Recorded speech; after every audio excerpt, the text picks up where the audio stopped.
Good morning students. Now today we are going to start about the lecture number 9. In this lecture we are going to study about the relational calculus. Up till now we have discussed each and everything about the relational algebra. Now in this lecture we will discuss about relational calculus.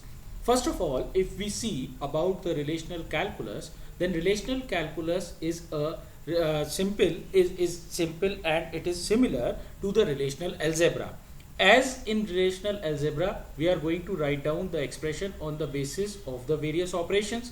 Similarly, in relational calculus, we are also going to write down the expression by creating a new relation in the specific manner as we did in relational algebra.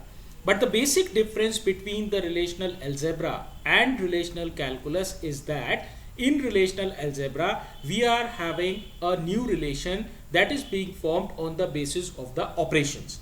While in relational calculus, we are having the basic theme on which the relational calculus depends is everything is being depended and decided on the basis of the variables. That means we are having the variables that range over the either on the basis of tuples or on the basis of the domain. So the variables that are being present inside in the relational calculus comprises of the association with either tuples or either with the domains. So this is the basic theme on which the relational calculus depends. While the second point of interest to note, if we see about the relational calculus, is that there is no order of operation to specify. While if you look about the relational algebra, we are having the specific order. We are having the operations that are performed in order. For example, we always prefer to use the first operation as the select, then as the project, then as the join, and so on. While in relational calculus, we don't have any order of operation. So this is the basic distinguishing feature between the algebra and the calculus. Secondly, relational calculus is considered to be a non-procedural language. While if you look about the algebra, it is based on the procedural language. Therefore, we apply the common language, that is the SQL.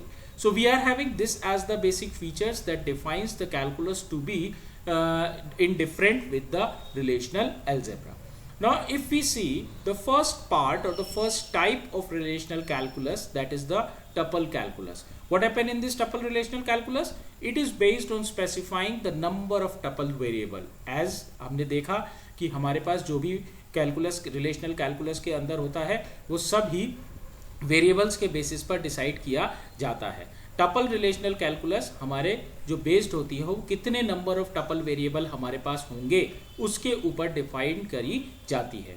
Her tuple variable एक range के basis पर specify होगा. मतलब हमारे पास जितने भी variable होंगे वो किसी ना किसी इंडिविजुअल टपल रिलेशन के इंडिविजुअल टपल से बने होंगे.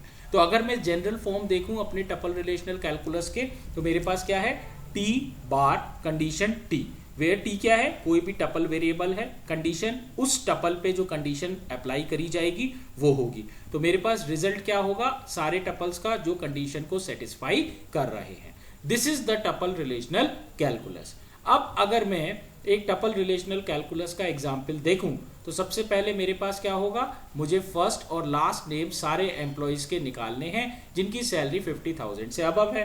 तो अगर मुझे फर्स्ट और लास्ट नेम सारे एम्प्लॉयज के जिनकी सैलरी 50,000 से अबव है उसे निकालना है, तो मेरे पास ये टपल कैलकुलस का एक्सप्रेशन है.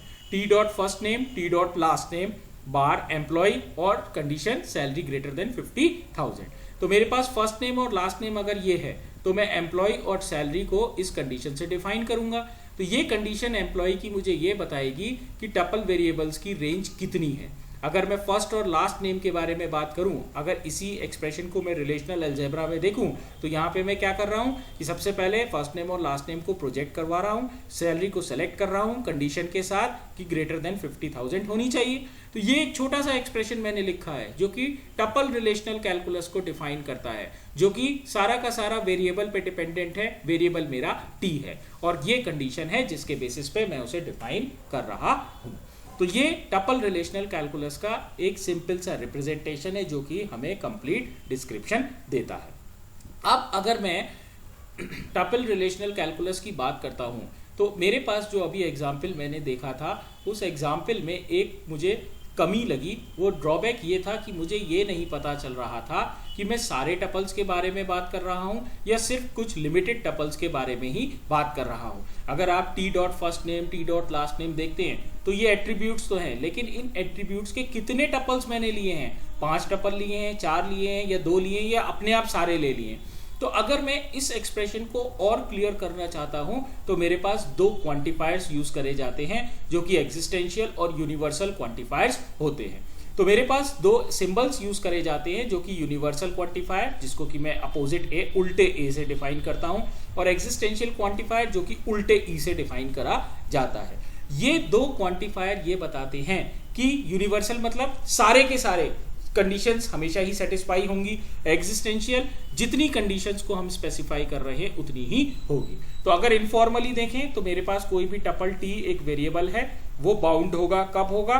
जब वो क्वांटिफाई होगा। तो किसी भी टपल वेरिएबल की वैल्यू बाउंड कब कहलाएगी? जब वो क्वांटिफाइड होगी। क्वांटिफाइड मतलब या तो वो यूनिवर्सल क्वांटिफायर के अंदर लाई करेगी, सेटिस्फाई करेगी उसकी कंडीशंस को, या फिर एग्जिस्टेंशियल क्वांटिफायर की कंडीशन को सेटिस्फाई करेगी। अदरवाइज वो बाउंड नहीं है, अदरवाइज वो फ्री है, वो वेरिएबल फ्री है, कहीं भी कुछ भी ले सकता है।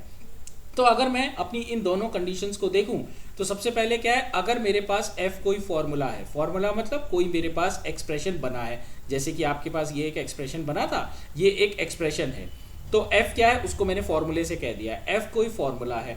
अब अगर मैं इसमें कहता हूं कि ये एग्जिस्टेंशियल वेरिएबल है, इसके अंदर t, तो एग्जिस्टेंशियल वेरिएबल क्या है? t कोई टपल वेरिएबल है, इस फॉर्मूले में कोई एग्जिस्टेंशियल वेरिएबल है, तो ये फॉर्मूला ट्रू होगा। कब होगा? अगर मेरे पास इस फॉर्मूले की वैल्यू हर टपल के लिए जो कि इस फॉर्मूले में है सेटिस्फाई करती है।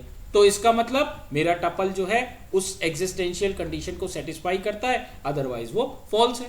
तो कहने की बात क्या है, एग्जिस्टेंशियल में कुछ एटलीस्ट कुछ टपल ऐसे होंगे जो कि फ्री ऑकरेंसेस होंगे फॉर्मूले के अंदर। फ्री ऑकरेंस मतलब वो आराम से उस कंडीशन को सेटिस्फाई करेंगे, अदरवाइज वो फॉर्मूला मेरा एक्सप्रेशन जो है फॉल्स होगा। तो जब मैंने एग्जिस्टेंशियल क्वांटिफायर लिया तो मुझे ये सब पता चला कि कुछ एटलीस्ट कुछ कंडीशंस तो हमेशा ही सेटिस्फाई होंगी। अब अगर मैं एफ फॉर्मूला लेता हूं और मेरे पास एग्जिस्टेंशियल यूनिवर्सल क्वांटिफायर है, अब वहां पे मेरा टी कोई वेरिएबल है, तो यूनिवर्सल क्वांटिफायर की कंडीशन ट्रू कब होगी? जब मेरे पास फॉर्मूला हर टपल के लिए जो है सेटिस्फाई करेगा, अदरवाइज वो मेरे पास फॉल्स होगा। तो जब मैं यूनिवर्सल ले रहा हूं तो हर होना चाहिए, एवरी होना चाहिए, और जब मैं एग्जिस्टेंशियल ले रहा हूं तो कुछ होने चाहिए। तो एग्जिस्टेंशियल और यूनिवर्सल क्वांटिफायर यही मुझे बताते हैं। अब अगर मैं सिंपली देखूं तो मेरे पास for all quantifier there exist quantifier, जैसे मैंने आपको अभी बताया, इन सिंबल्स का यही मीनिंग होता है। अब अगर मैं सबसे पहले एक एग्जांपल देखता हूं एग्जिस्टेंशियल क्वांटिफायर के बेसिस पे, उसमें मुझे क्या है देखिए, retrieve the name and address of all employees who work for the research department. हमें क्या रिट्रीव करना है? नेम और एड्रेस करना है सारे एम्प्लॉइज का जो कि रिसर्च डिपार्टमेंट में काम करते हैं। तो उसको मैं कैसे लिख सकता हूं अपने टपल कैलकुलस में? T dot first name, T dot last name, T dot address. ये तो नेम और एड्रेस निकल कर आ गया। एम्प्लॉय रिलेशन टी, यहां तक सही बात। इसका मतलब टी के थ्रू मैंने सब कुछ देख लिया। अब मुझे क्या करना है? Existential quantifier. तो मैंने क्या करा? And existential quantifier D. D क्या बताएगा? डिपार्टमेंट को, क्योंकि हम किस डिपार्टमेंट की बात कर रहे हैं? सिर्फ रिसर्च डिपार्टमेंट की बात कर रहे हैं, हम सारे डिपार्टमेंट्स की बात नहीं कर रहे हैं। तो हमने कंडीशन को क्या करा? एग्जिस्ट किस पे करेगी? सिर्फ डी की वैल्यूज को चेक करेगी। तो department D and D name research and D number is equal to D number. तो मैंने क्या करा? यहाँ पे फ्री वेरिएबल्स इस रिलेशनल कैलकुलस में वो होंगे, सबसे पहली बात, जो इस बार के इधर लिखे गए हैं, ये मेरे फ्री वेरिएबल्स हैं। फ्री वेरिएबल मतलब ये मेरे पास हमेशा ही मौजूद होंगे। अब इसमें हमारे पास सिर्फ फ्री वेरिएबल हैं और वो बाउंड भी हो रहे हैं, मतलब वो रिलेट भी कर रहे हैं एम्प्लॉय में और डिपार्टमेंट में भी। तो इसका मतलब ये सेटिस्फाई करेगा। ये सेटिस्फाई कब करेगा? जब हम कंडीशंस एम्प्लॉय की और डिपार्टमेंट की देखेंगे और उनकी रेंज दोनों वेरिएबल में इन वेरिएबल्स के लिए, इन एट्रीब्यूट्स के लिए मिलेगी। मतलब मेरे पास फर्स्ट नेम के कुछ टपल्स की वेरिएबल लाई करेंगे, एल नेम के करेंगे और एड्रेस के करेंगे, और वो कंडीशन को सेटिस्फाई भी करेंगे। तो कहने की बात क्या है? जब डिपार्टमेंट नंबर रिसर्च होगा, सॉरी नेम रिसर्च होगा, तो सिलेक्शन कंडीशन होगी और दोनों ही कंडीशन को, ये आप देख रहे हैं ज्वाइन कंडीशन है, जब ये दोनों कंडीशन डी नंबर एम्प्लॉय का, और डी नंबर जो डी नंबर ये तो है एम्प्लॉय का, और डी एनओ जो है ये डिपार्टमेंट का है। तो ये दोनों कंडीशंस जब सेटिस्फाई करेंगी तो ये एट्रीब्यूट अपने आप सेटिस्फाई कर जाएंगे, ये एट्रीब्यूट अपने आप सेटिस्फाई कर जाएंगे, तो इसका मतलब इनकी टपल्स के वेरिएबल दोनों रिलेशन में मिलेंगे और मेरी क्वेरी काम करेगी। तो ये मुझे एग्जिस्टेंशियल बताता है। ऐसे ही अब मैं यूनिवर्सल को लूँ तो यूनिवर्सल में मेरे पास क्या है, find the name of employees who work on all the projects controlled by department number 5। अब मेरे पास यहाँ पे फर्स्ट नेम लास्ट नेम जैसा मैंने पहले देखा था एम्प्लॉय रिलेशन है, लेकिन अब मुझे क्या करना है, ऑल, यहाँ आप देख रहे हैं ऑल है, ऑल मतलब यूनिवर्सल। तो सारे एम्प्लॉयज लेने हैं जो कि प्रोजेक्ट नंबर 5 में डिपार्टमेंट नंबर 5 के प्रोजेक्ट पे काम कर रहे हैं।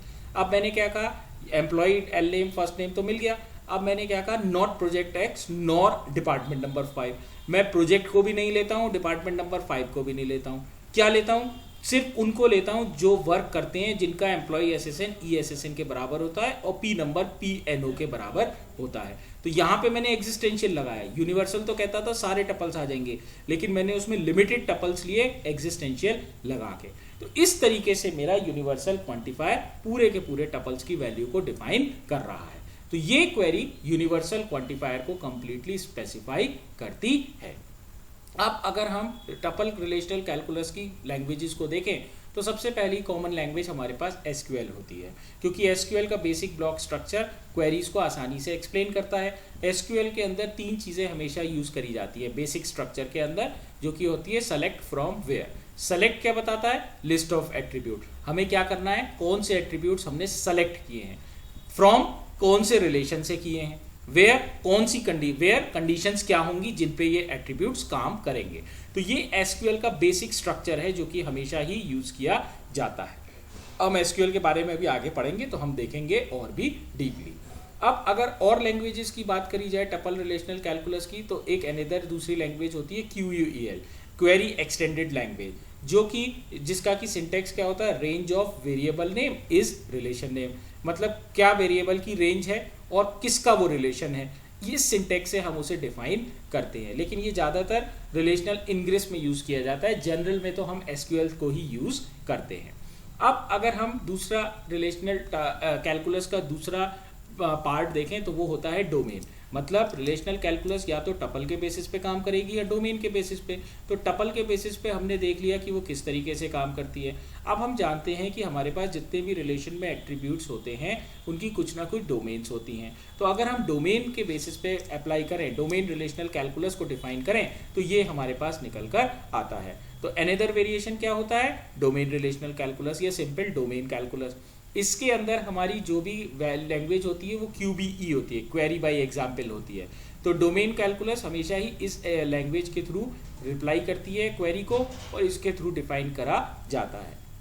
अब एक इंपॉर्टेंट पॉइंट अगर हम देखें डोमेन कैलकुलस और टपल कैलकुलस में, तो हमारे पास एक डिफरेंस आता है। डिफरेंस क्या आता है कि दोनों, सबसे पहली बात तो दोनों वेरिएबल के बेसिस पर ही काम करती हैं, लेकिन वेरिएबल की रेंज जो होती है, रेंज को डिफाइन करने के अलावा variable single values of domains में एट्रीब्यूट लेते हैं। कहने की बात क्या है, डोमेन जो भी होती है वो एट्रीब्यूट के बेसिस पर डिफाइन करी जाती है और डोमेन हमेशा ही सिंगल वैल्यू में होती है, जबकि जो हमारे पास जो टपल्स होते हैं वो मल्टीपल रेंज में होते हैं। तो यही एक सबसे बड़ा डिफरेंस है डोमेन कैलकुलस का और टपल कैलकुलस का। तो जो भी रिलेशन बनेगा क्वेरी के रिजल्ट से उसकी डिग्री n होगी।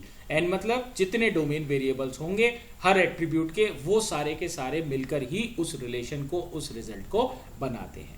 अगर हम जनरली देखें तो डोमेन कैलकुलस इस फॉर्म का होता है, ये हमारे पास डोमेन्स हैं, ये कंडीशंस हैं जिन पर वो डोमेन अप्लाई करा जा रहा है, एट्रीब्यूट के डोमेन्स। तो मेरे पास अगर एक एग्जाम्पल है जो कि मुझे कहता है कि मुझे बर्थ डेट और एड्रेस, जिस एम्प्लॉय का जॉन बी स्मिथ नाम है उसकी बर्थ डेट और एड्रेस निकालना है एम्प्लॉय के रिलेशन से। तो मैंने क्या करा, सबसे पहले यूवी लिया और यहाँ पे एग्जिस्टेंशियल QRST आप देख रहे हैं, इतने लंबे चौड़े वेरिएबल्स लिए हैं। ये वेरिएबल किस रिलेशन पे काम कर रहे हैं, एम्प्लॉय पे कर रहे हैं, जिसमें Q क्या है, जॉन है, R क्या है, B है और S क्या है, स्मिथ है। तो इन 10 वेरिएबल्स को मैं एम्प्लॉय रिलेशन पे अप्लाई करता हूँ और हर एक की रेंज उसके एट्रीब्यूट्स के बेसिस पर डिफाइन करी जाती है। अब इन 10 वेरिएबल्स में से Q, R, S और Z जितने भी 10 वेरिएबल्स हैं, सिर्फ U और V फ्री है। आप देख सकते हैं U और V पे कुछ भी नहीं लिया है, जबकि Q, R, S, T, W, X, Y, Z पे सब कुछ है। तो इसका मतलब जो भी रिक्वेस्ट स्पेसिफाई होगी एट्रीब्यूट की, बर्थ डेट या एड्रेस, वो फ्री डोमेन्स पे बताई जाएगी, क्योंकि फ्री डोमेन्स हमारे यू और वी हैं और फ्री डोमेन्स बर्थ डेट और एड्रेस है जो कि हमें रिक्वेस्ट कर रहे हैं, तो हम इन्हीं एट्रीब्यूट्स के बेसिस पर उसको डिफाइन करेंगे। तो जो भी इस बार के लेफ्ट हैंड में लिखा है वो सीक्वेंस ऑफ वेरिएबल्स हैं जो कि उसके कंडीशंस को डिफाइन करेगी। तो इस तरीके से हमारी क्वेरी डिफाइन करी जाती है डोमेन कैलकुलस में। आप देख सकते हैं हमने रिलेशनल अलजेब्रा में ये सारे टॉपिक्स कवर करे थे और रिलेशनल कैलकुलस में ये सारे टॉपिक्स कवर करे थे। With this the lecture finishes. Thank you.